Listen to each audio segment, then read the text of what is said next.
সুপ্রিয় শিক্ষার্থীবৃন্দ, আশা করি সকলে ভালো আছো। আজকে আমরা চলো দিয়ে কিছু বাক্য তৈরি করতে শিখব। যেমন আমরা এখানে দেখতে পাচ্ছি চলো খাই, লেটস ইট, অর্থাৎ এটি লেটস ইট অর্থাৎ লেট আস ইট, লেট আস গো, লেট আস রিড, এভাবে হবে বাক্যগুলো।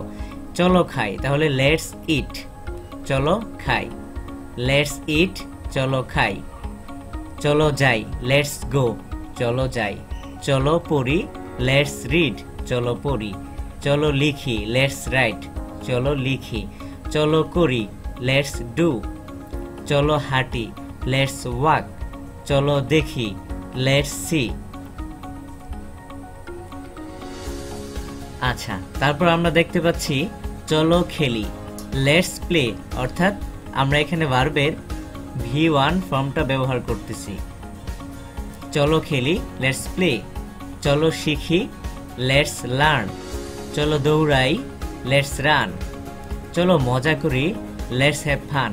হ্যাভ ফান মানে মজা করা, চলো লেটস হ্যাভ ফান, চলো মজা করি। চলো খেয়ে ফেলি, তাহলে লেটস ইট, চলো খেয়ে ফেলি, বা চলো খাই। আচ্ছা, সব কিছু, এভরিথিং, চলো সব খেয়ে ফেলি, লেটস ইট এভরিথিং। এখন আমরা কিছু বাক্য তৈরি করব, তার আগে আমরা দেখে নিচ্ছি চকলেটটি এর ইংরেজি হলো দ্য চকোলেট, চকলেটটি। স্কুলে, টু দ্য স্কুল। বইটি, দ্য বুক। নাটকটি, দ্য ড্রামা, অর্থাৎ টিটা খানাখানি টুকু অর্থে দা ব্যবহার হয় এবং নির্দিষ্ট অর্থে দা এর ব্যবহার হয়। কাজটা, দ্য ওয়ার্ক। পড়াগুলো, দ্য লেসন্স। বাগানে, ইন দ্য গার্ডেন। আচ্ছা, এখন আমরা কিছু বাক্য তৈরি করতে শিখব। যেমন চকলেটটি, আচ্ছা চলো খাই চকলেটটি, তাহলে চলো খাই ইংরেজি কি শিখেছিলাম আমরা? চলো খাই, লেটস ইট। তাহলে চলো আমরা চকলেটটি খাই, তাহলে কি? Let's eat the chocolate.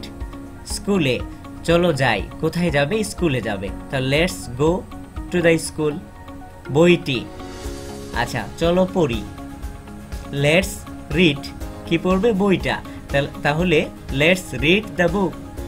নাটকটি, দ্য ড্রামা, চলো নাটকটি দেখি, লেটস সি হবে না, কারণ আমরা টিভি দেখার ক্ষেত্রে ওয়াচ ব্যবহার করি।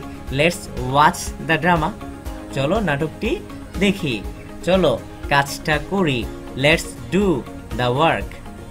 চলো পড়াগুলো শিখি, তাহলে চলো শিখি ইংরেজি কি? লেটস লার্ন, তাহলে পড়াগুলো the lessons, let's learn the lessons.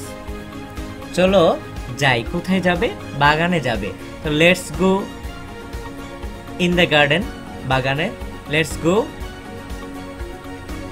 চলো বাগানে যাই। চলো বাগানে হাঁটি, let's walk in the garden, চলো বাগানে হাঁটি। সবাইকে ধন্যবাদ।